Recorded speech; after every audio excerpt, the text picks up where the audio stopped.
നമസ്തേ. ഇന്ന് Thiruvananthapuram corporation council യോഗം നടന്നു.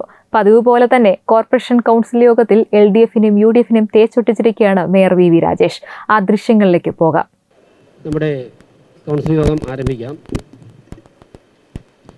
ആദ്യം എല്ലാ കൗൺസിൽ അംഗങ്ങളെയും മാധ്യമപ്രവർത്തകരെയും യോഗത്തിലേക്ക് സ്വാഗതം ചെയ്യുകയാണ്. അനുശോചന പ്രമേയം. കണ്ണൂർ ചെറുപുഴയിൽ രക്ഷാപ്രവർത്തനത്തിനിടെ ഒഴുക്കിൽപ്പെട്ട് ജീവൻ പൊലിഞ്ഞ തിരുവനന്തപുരം കല്ലിയൂർ സ്വദേശി R. രാജേഷ്, പ്രശസ്ത ആണവശാസ്ത്രജ്ഞനും ശാസ്ത്ര പ്രചാരകനും വൈജ്ഞാനിക സാഹിത്യകാരനുമായ ഡോക്ടർ MP പരമേശ്വരൻ, എഴുത്തുകാരനും സംസ്ഥാന പബ്ലിക് റിലേഷൻസ് വകുപ്പ് മുൻ ഡയറക്ടറുമായ തോട്ടം രാജശേഖരൻ, വിവിധ ജില്ലകളിലുണ്ടായ മിന്നൽ പ്രളയത്തിലും ഉരുൾപൊട്ടലിലും ജീവൻ നഷ്ടപ്പെട്ടവർ, പ്രകൃതി ദുരന്തങ്ങളിൽ മരണമടഞ്ഞവർ, കൂടാതെ ഇക്കാലയളവിൽ നമ്മെ വിട്ടുപിരിഞ്ഞ രാഷ്ട്രീയ, സാമൂഹ്യ, സാംസ്കാരിക രംഗങ്ങളിലെ വ്യക്തിത്വങ്ങൾ എന്നിവർക്കും ഈ സഭ അനുശോചനം രേഖപ്പെടുത്തുന്നു. ഒരു മിനിറ്റ്.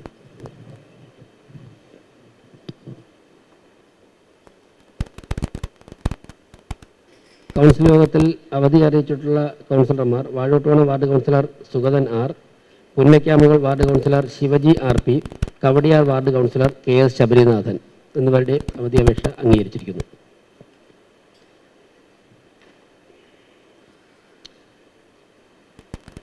ഔദ്യോഗിക വിഷയങ്ങളായിട്ട് അങ്ങനെ പ്രത്യേകിച്ച് ഒന്നും തന്നെ ഇല്ല.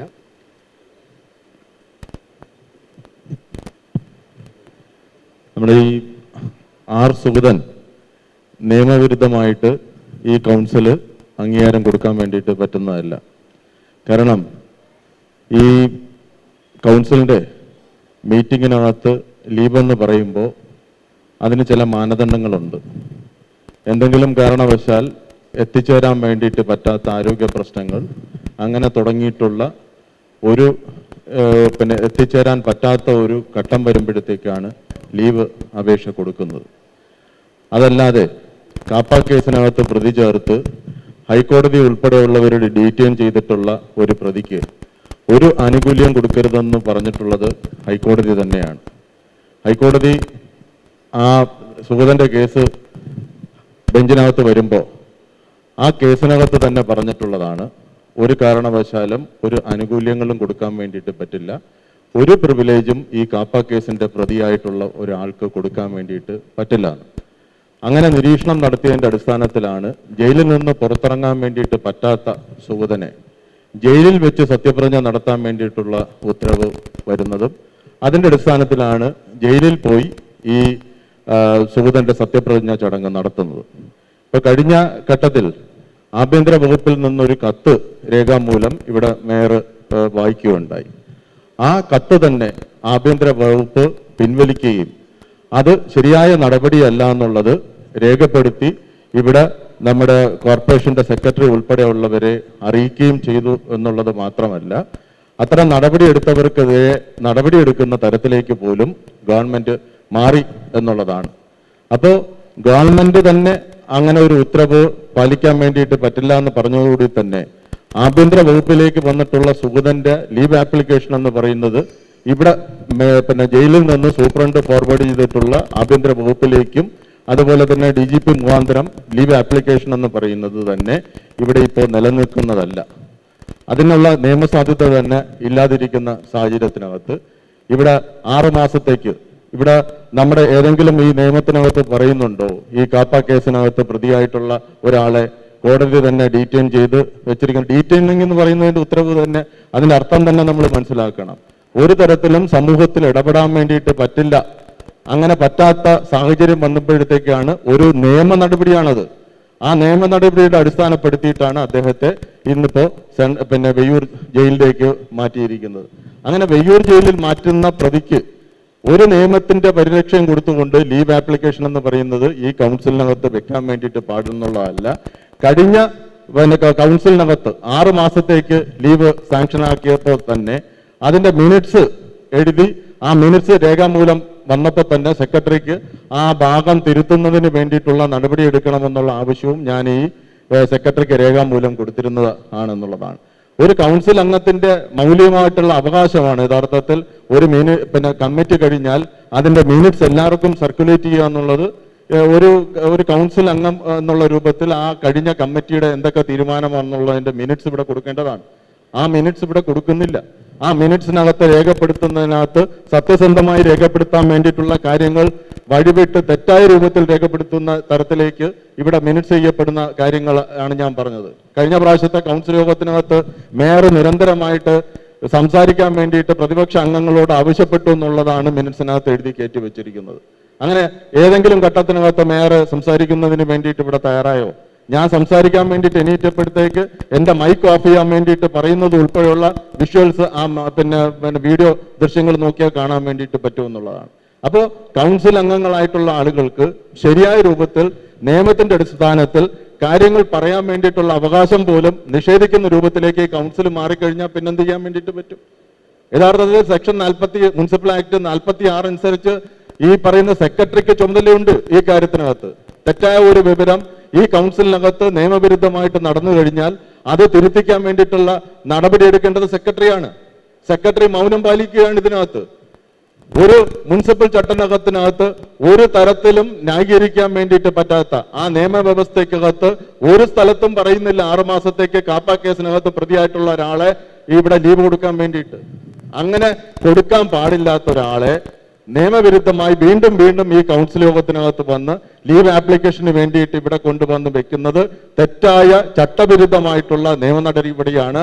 അതിനെ സംബന്ധിച്ച് നിയമപരമായി പരിശോധിക്കാൻ വേണ്ടിയിട്ട് ഇതിന്റെ മേൽഘടകങ്ങളായിട്ടുള്ള ഗവൺമെന്റും അതുപോലെ തന്നെ നമ്മുടെ സംസ്ഥാന തെരഞ്ഞെടുപ്പ് കമ്മീഷനും ഒക്കെ തന്നെ രേഖാമൂലം കൊടുത്തിട്ടുള്ളതാണ്. സെക്രട്ടറിക്കും ആ കാര്യങ്ങൾ കൊടുത്തിട്ടുള്ളതാണ്. അത്തരം കാര്യങ്ങൾ ആവർത്തിക്കാതിരിക്കാൻ വേണ്ടിയിട്ടുള്ള നടപടി എടുക്കുന്നതിന് പകരം ഇത് വീണ്ടും വീണ്ടും തെറ്റുകളിൽ നിന്ന് തെറ്റിലേക്ക് പോകുന്ന തരത്തിലേക്ക് കാര്യങ്ങൾ പോകുകയാണ്. ഈ കൗൺസിലിന് വേണമെങ്കിൽ ഇത്തരം കാര്യങ്ങളെല്ലാം ഭൂരിപക്ഷ അടിസ്ഥാനത്തിനകത്ത് തീരുമാനം എടുക്കാം. പക്ഷെ അതൊന്നും ഒരു നിയമത്തിന്റെ അടിസ്ഥാനത്തിൽ ഹൈക്കോടതിക്കകത്ത് പോകുമ്പോൾ it's A matter of time എന്നുള്ള കാര്യത്തിനകത്ത് മാത്രം ബഹുമാനപ്പെട്ട മേയറും ഇത്തരം നടപടിയെടുക്കുന്നവരും മനസ്സിലാക്കിക്കൊണ്ടാൽ മതി എന്നുള്ളതാണ്. ഇത്തരം ചട്ടവിരുദ്ധമായിട്ടുള്ള കാര്യങ്ങൾ ഈ സഭയ്ക്ക് നടത്തുന്ന കാര്യത്തിൽ നിന്ന് പിന്തിരിയണമെന്നുള്ളതും ഈ ലീവ് എന്ന് പറയുന്നത് ഒരു കാരണവശാലും ഇവിടെ അംഗീകരിക്കപ്പെടാൻ വേണ്ടിയിട്ട് പറ്റുന്നതല്ല. നിയമവിരുദ്ധമായിട്ടുള്ള നടപടിയിലേക്ക് മേയർ മാറരുത് എന്നുള്ളത് അടിവരയിട്ട് ഞങ്ങൾ പറയുകയാണ്. സപ്ലിമെന്ററി ലിസ്റ്റ് അവതരിപ്പിക്കാൻ വേണ്ടി സ്റ്റാൻഡിംഗ് കമ്മിറ്റി ചെയർമാൻ കരമനാജിത്തിനെ ക്ഷണിക്കുന്നു. കരമനാജിത്ത് മൈക്ക് കരമനായത്തിന് കൊടുക്കൂ. മൈക്ക് കരമനായത്തിന് കൊടുക്കൂ. അജണ്ട വായിക്കട്ടെ. കരമനായത്തിന് മൈക്ക് കൊടുക്കൂ.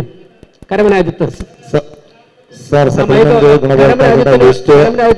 അംഗീകരിക്കുന്ന വിഷയം രണ്ടാമത്തെ 2026-27 വാർഷിക പദ്ധതി സ്പിൽ ഓവർ ലിസ്റ്റ് അംഗീകരിക്കുന്ന വിഷയം. മൂന്നാമത്തെ വിഷയം 2026-27 വാർഷിക പദ്ധതി ഭേദഗതി അംഗീകരിക്കുന്ന വിഷയം കൗൺസിൽ മുൻപാകെ. ഈ വിഷയങ്ങളുമായിട്ട് ബന്ധപ്പെട്ട് ഈ ചെയർമാൻ അവതരിപ്പിച്ച വിഷയവുമായിട്ട് ബന്ധപ്പെട്ട് അഭിപ്രായങ്ങളുണ്ട്. ചർച്ചകൾ തുടരാം. ചെയർമാൻ അവതരിപ്പിച്ച വിഷയവുമായി ബന്ധപ്പെട്ട് വിഷയവുമായിട്ട് ബന്ധപ്പെട്ടുള്ള കാര്യങ്ങൾ ചർച്ചകൾ തുടരാം. അജണ്ട വായിച്ച സ്ഥിതിക്ക്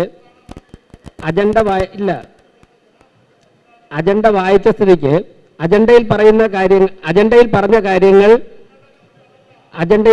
കാര്യങ്ങൾ ചർച്ച ചെയ്തിട്ട് അജണ്ടയിൽ പറഞ്ഞ കാര്യങ്ങൾ അഭിപ്രായങ്ങൾ ഉണ്ടെങ്കിൽ അഭിപ്രായങ്ങൾ രേഖപ്പെടുത്താം. അജണ്ടയിൽ പറഞ്ഞ കാര്യങ്ങൾ കൗൺസിൽ അംഗങ്ങൾക്ക് അതിൽ കാതലായ മാറ്റങ്ങൾ എന്തെങ്കിലും വരുത്തണം, അതിലെന്തെങ്കിലും അഭിപ്രായമുണ്ടെങ്കിൽ കൂടുതൽ ഊർജിതമായി നടപ്പിലാക്കുന്നതിനെ കുറിച്ചുള്ള അനുഭവങ്ങൾ നിർദ്ദേശങ്ങൾ ഉണ്ടെങ്കിൽ പറയാം. ആർക്കെങ്കിലും എന്തെങ്കിലും അക്കാര്യങ്ങൾ നിർദ്ദേശങ്ങൾ സൂചിപ്പിക്കാനുണ്ടോ? യെസ്, ആ മേരി പുഷ്പത്തിന്റെ മയക്കൊന്ന് കൊടുക്കും. മേരി പുഷ്പത്തിന്. സാർ, ഇത് പ്രോജക്റ്റ് നമ്പർ 746. കുറച്ച് മാത്രമേ, അത്യാവശ്യം കുറച്ച് മാത്രമേ ഇവിടെ വന്നിട്ട് നോക്കിയതാണ്. വാസ്തവത്തിൽ ഒട്ടും ടൈം കിട്ടിയില്ല. അതായത് സ്പിൽ ഓവറിൻ്റെ ഇതാണ് ഞാൻ പറയുന്നത്. ഇതിൽ വരുമ്പോൾ ഉപേക്ഷിക്കപ്പെടേണ്ടത് നഗരസഭയിലെ കമ്മ്യൂണിറ്റി ടോയ്ലറ്റുകൾ വൃത്തിയാക്കുന്നതിന് ജീവനക്കാരുടെ വേതനം, വാഹന സൗകര്യം, ഇങ്ങനെയുള്ള കാര്യങ്ങൾ. പിന്നെ auto rickshaw, pickup van, auto rickshaw, taxi വ്യക്തിഗതം, വനിത, പുരുഷൻ, അതുപോലെ സ്വയം തൊഴിലിന് ടാക്സിക്കാർ, പിക്കപ്പ് വാൻ വ്യക്തിഗതം, വനിത, ഭിന്നശേഷിക്കാർക്ക് പെട്ടിക്കട, ഇതെല്ലാം ഉപേക്ഷിക്കാനായിട്ടാണ് സാർ. അത്യാവശ്യം ഓടിച്ചെന്ന് നോക്കിയപ്പോഴത്തേക്കാണ് കണ്ടത്. അപ്പോൾ തീർച്ചയായിട്ടും ഇതൊക്കെ ആവശ്യമുള്ളതാണ്. നമ്മൾ ചെയ്തു കൊടുക്കാൻ പറ്റുന്നതാണെങ്കിൽ മാക്സിമം ചെയ്തു കൊടുക്കും. അതുപോലെ തന്നെ പ്രോജക്റ്റ് നമ്പർ 306 അവരുടെ പ്രോജക്റ്റ് ഒന്നും നോക്കിയില്ല. ക്ലബ്ബുകൾക്ക് സ്പോർട്സ് കിറ്റ് വിതരണം, അതുപോലെ 305 സ്കൂളുകളിൽ സ്പോർട്സ് കിറ്റ് വിതരണം, സർക്കാർ സ്കൂളുകളിലെ കുട്ടികൾക്കും എയ്ഡഡ് സ്കൂളിലെ കുട്ടികൾക്കും കിറ്റ് വിതരണം, ഇതെല്ലാം ഉണ്ട്. അപ്പോൾ അതെല്ലാം ഉപേക്ഷിക്കാനാണ് ഇട്ടിരിക്കുന്നത്. അതൊന്ന് പുനഃപരിശോധിച്ചേ പറ്റുള്ളൂ. അതിപ്പോൾ മഞ്ചൂർ കൗൺസിലർക്ക് ഫോൺ മൈക്ക് കൊടുക്കും. മഞ്ചൂർ കൗൺസിലർക്ക് അല്ല, ഒന്നാമത് ഇപ്പോൾ ഈ അജണ്ട ഇതിൻ്റെ ഇന്നലെ രാത്രിയാണ് കിട്ടിയത്. ഇന്ന് രാവിലെ അവിടെ പ്രോഗ്രാമായിരുന്നു. അതുകൊണ്ട് തന്നെ ഇത് വായിച്ചു നോക്കാതെ ഒന്നും പറയാൻ കഴിയില്ല എന്നുള്ള ഒന്നാമത്തെ കാര്യം. അത് പറയാൻ വേണ്ടി പറഞ്ഞതുകൊണ്ട് പറഞ്ഞതാണ്. രണ്ടാമത്, നിയമവിരുദ്ധമായി ഇവിടെ നടക്കുന്ന പ്രക്രിയ അത് പൂർണ്ണമായി അവസാനിപ്പിക്കണമെന്നുള്ളതാണ് അതിനെ സംബന്ധിച്ച് പറയാനുള്ളത്. സുഗതം ജയിലിൽ കിടക്കുന്ന ഒരാൾക്ക് ലീവ് കൊടുക്കാൻ കഴിയില്ല. ഈ വിഷയത്തിൽ അത് അതിനെ സംബന്ധിച്ചിടത്തോളം അജണ്ട ഇവിടെ വരാം. മേയർ ആദ്യം പറഞ്ഞ അജണ്ട, അതായത് UDF parliamentary party leader Mary പുഷ്പം ഉന്നയിച്ച വിഷയത്തിൽ ചെയറിൽ നിന്ന് ഒരു മറുപടി പറയാനുണ്ട്. അതായത് നമുക്ക് 207 കോടി രൂപ പ്ലാൻ ഫണ്ട് ലഭിച്ചുകൊണ്ടിരുന്നത് മേരി പുഷ്പം 36 കോടി രൂപയായി കുറഞ്ഞു. അതുകൊണ്ടാണ് നമുക്കിങ്ങനെ ചെറിയ വ്യത്യാസം വരുത്തേണ്ടി വന്നത്. ഇനി ഫിനാൻസ് കമ്മീഷന്റെ ഗ്രാന്റ് വരുന്നുണ്ട്. അതിൻ്റെ ഒരു മാനദണ്ഡം സംസ്ഥാന സർക്കാർ പുറപ്പെടുവിച്ചു കഴിഞ്ഞാൽ നമുക്ക് സംസ്ഥാന സർക്കാരിന്റെ അതിലെ ഗൈഡ് ലൈൻ വന്നിട്ടില്ല. ഗൈഡ് ലൈൻ വരുന്ന സാഹചര്യത്തിൽ നമുക്ക് അതിൽ വ്യത്യാസം വരുത്താൻ സാധിക്കും. പരമാവധി ഉൾപ്പെടുത്താൻ പറ്റുന്ന പ്രോജക്റ്റുകൾ ഉൾപ്പെടുത്താം.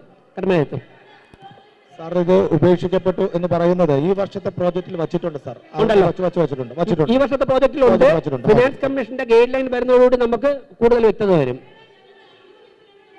അപ്പോ വേറെ ആർക്കെങ്കിലും അജണ്ടയിൽ തമ്പാനൂർ ഹരികുമാർ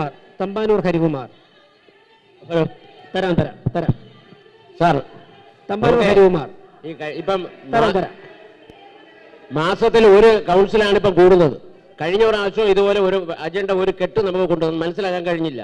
ഇതും അതുപോലെ ഇപ്പം കൊണ്ട് തന്നിരിക്കുന്നു. ഇതൊന്ന് വായിച്ചു നോക്കാതെ ഇതെങ്ങനെയാണ് നമുക്ക് പറയാൻ കഴിയുക? അതുപോലെ തന്നെ നമ്മളെ കഴിഞ്ഞ കാലങ്ങളിൽ കഴിഞ്ഞ 6-7 മാസക്കാലമായി ഇതുവരെ നടന്ന നഗരസഭാ കൗൺസിൽ യോഗത്തിന്റെ മിനിസ്ട്രികളിൽ നമുക്ക് ആക്കാൻ തന്നിട്ടില്ല. എന്ത് നടന്നു, എന്ത് എവിടെ ചെയ്തു എന്നൊന്നും നമുക്ക് അറിയാൻ കഴിയില്ല. അപേക്ഷ കൊടുക്കണ്ട സാർ. നിയമപരമായി എല്ലാ കൗൺസിലും ഞാൻ പറയട്ടെ അവിടെ അന്വേഷിച്ചോ? എവിടെ സാർ? അവിടെ അന്വേഷിച്ചവർക്ക് കൊടുത്തു എന്നാണ് ഞാൻ പറഞ്ഞത്. ഞങ്ങൾക്ക് കിട്ടിയില്ല. ഒരു കൗൺസിലിന്റെ ഉത്തരവാദിത്തം ഒരു കൗൺസിൽ കഴിഞ്ഞ കാലങ്ങളിൽ മിനിസ്റ്ററിന്റെ കോപ്പി കൊടുത്തിട്ടുണ്ട്. കോപ്പി കിട്ടിയിട്ടില്ല. പരിശോധിക്കണം. അതുപോലെ തന്നെ ഹരികുമാർ കഴിഞ്ഞ 5 വർഷം എനിക്ക് മിനിസ്റ്ററിന്റെ കോപ്പി കിട്ടിയിട്ടില്ല. ഞാൻ ചോദിച്ചിട്ടും അല്ല, എനിക്ക് കിട്ടിയിട്ടില്ല. ഒരു കൗൺസിലിന്റെ അവകാശം ഞാൻ 5 വർഷവും ചോദിച്ചിട്ടുണ്ട്. ഒരു കൗൺസിലിന്റെ കൈ അടിച്ചിരുന്ന കാര്യമല്ല. ഒരു കൗൺസിലിന്റെ നോക്കാം. പരിശോധിക്കാം. എന്ത് നടന്നു എന്ന് പറയുന്നത് മിനിസ്റ്ററുടെ കോപ്പി ഞാൻ വിവരാവകാശം അനുസരിച്ച് കൊടുത്തിട്ട് വേണമെങ്കിൽ കഴിഞ്ഞ പ്രാവശ്യം മേരി പുഷ്പത്തിന് എത്ര പ്രാവശ്യം കിട്ടിയെന്ന് ചോദിക്കാം. ഇവിടെ അവർ എത്ര പ്രാവശ്യം ഇവിടെ ചോദിച്ചു? 5 വർഷവും മേരി പുഷ്പം ചോദിച്ചു. ഇല്ലെന്ന് മേരി പുഷ്പം പറയട്ടെ. ഇല്ല എന്ന് മേരി പുഷ്പം പറയട്ടെ. അന്ന് കിട്ടിയില്ലല്ലോ. ഞങ്ങൾക്കാർക്കും കിട്ടിയിട്ടില്ല. ഇനി ഷാജി വാനാസറിന് പോയി കൊടുക്കൂ. ഷാജി വാനാസർ ഹരികുമാറിന്റെ ഓഫീസ്. സാർ,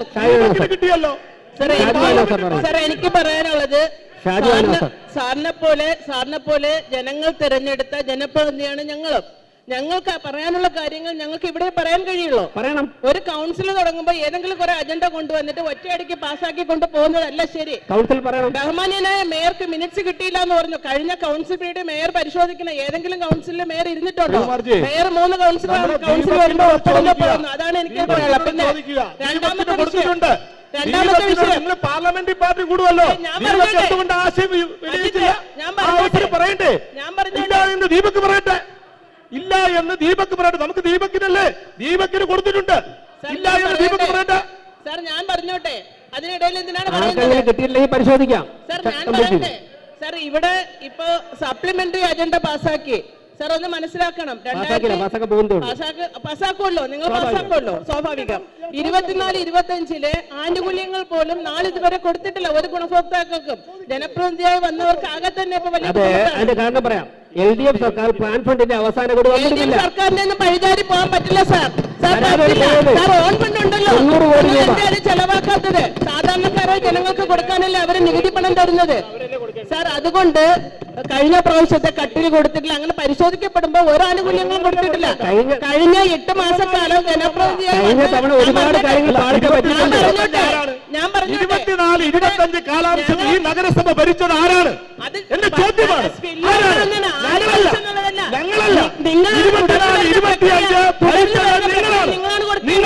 ഞങ്ങൾ കൊടുക്കേണ്ട ബാക്കി കൊടുക്കേണ്ട ഉത്തരവാദിത്വം നിങ്ങൾക്കാണ്. ഞങ്ങൾ കൊടുക്കേണ്ട ബാക്കി കൊടുക്കേണ്ട ഉത്തരവാദിത്വം നിങ്ങൾക്കാണ്. അത് നിങ്ങൾ കൊടുക്കണം. നിങ്ങൾ കൊടുക്കണം. ഒരു വർഷമല്ല, കഴിഞ്ഞ 45 വർഷം ഭരിച്ചത് ഇവരാണ്. ഞങ്ങൾ ഭരിച്ചപ്പോ ഒരു കുഴപ്പമില്ലായിരുന്നു. വികസനകാര്യ സ്റ്റാൻഡിംഗ് കമ്മിറ്റി ചെയർമാനാണ് ബാബു. ഇല്ലെന്ന് പറഞ്ഞിട്ട് ബാബു അവർക്ക് കിട്ടിയിട്ടുണ്ട് ആനുകൂല്യം. ഇതുപോലെ 8 മാസക്കാലം ഒന്നും നടക്കാത്ത നഗരസഭയായിട്ട് ഒന്നും വന്നിട്ടില്ല. നടന്നിട്ടില്ല.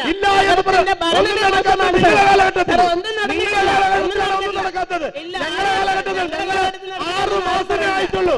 ഞങ്ങൾ 6 മാസമായി ഒന്നും നടക്കാത്തത് 24-25 നിങ്ങളുടെ കാലഘട്ടത്തിലാണ്. വികസനകാര്യ സ്റ്റാൻഡിംഗ് കമ്മിറ്റി ചെയർപേഴ്സണായ ഷാജിദ നാസറിന്റെ കാലഘട്ടത്തിലാണ്. കൊടുത്തിട്ട് രണ്ടാം കൂടെ കൊടുത്തു. നിങ്ങൾ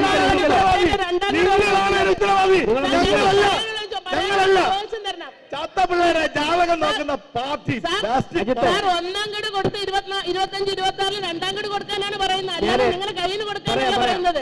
നിങ്ങളുടെ കയ്യിൽ നിന്നല്ല കൊടുക്കാൻ പറഞ്ഞത്, ആൾക്കാർ കൊടുക്കാനാണ് പറയുന്നത്. 2 അറിയിപ്പുകളുണ്ട്, അതുകൂടെ ഒന്ന് കേൾക്കണം. അജണ്ടയിൽ പറഞ്ഞ വിഷയങ്ങളിൽ കാര്യമായ ചർച്ച നടന്നു. ഈ അജണ്ട എല്ലാം പാസ്സാക്കിയിരിക്കുകയാണ്.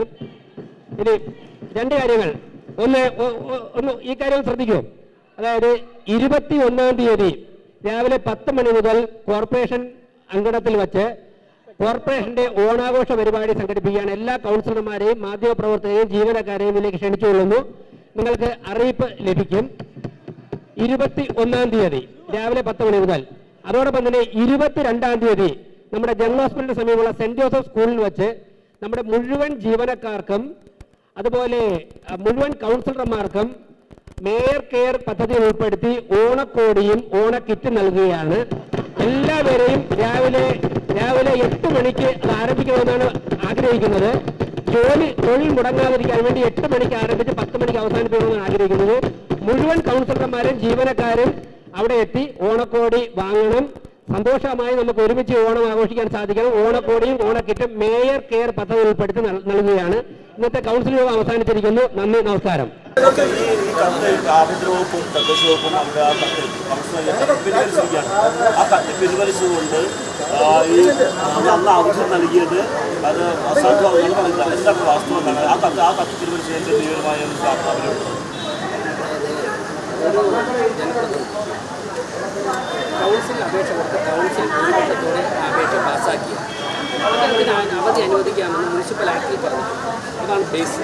അപ്പോൾ ഇങ്ങനെ കത്തുണ്ടെങ്കിലും കത്തില്ലെങ്കിലും മുനിസിപ്പൽ ആക്ടിൽ പറഞ്ഞിരുന്ന കാര്യങ്ങൾ കംപ്ലൈൻറ്റ് ചെയ്ത് കഴിഞ്ഞാൽ ആ ജനപ്രതിനിധിക്ക് അവധിയായി കഴിഞ്ഞു. പിന്നെ ഗവൺമെൻറ്റിൽ നിന്ന് ഒരു കാഴ്ച കത്ത് അവിടെ വായിച്ചു എന്നും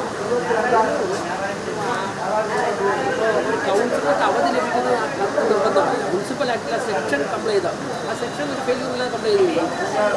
പിന്നെ ഗവൺമെൻറ് രാഷ്ട്രീയമായി അവർക്ക് സംഘം ചെയ്യുന്നതെന്ന് സ്വാഭാവികമായിട്ടും ഒരു രാഷ്ട്രീയമുള്ള ഒരു കോർപ്പറേഷൻ ഭരണസമിതിയോട് ഞങ്ങൾ സംതിങ് ചെയ്തു, എന്തെങ്കിലും രാഷ്ട്രീയമായി ചെയ്തു എന്നുള്ളൊരു അറ്റ്മോസ്ഫിയർ ഗവൺമെൻറ് ക്രിയേറ്റ് ചെയ്യേണ്ടതുണ്ടല്ലോ. അത് സ്വാഭാവികമായിട്ടും ഗവൺമെൻറ് രാഷ്ട്രീയ നിലപാടാണ് വ്യക്തമാക്കിയത്.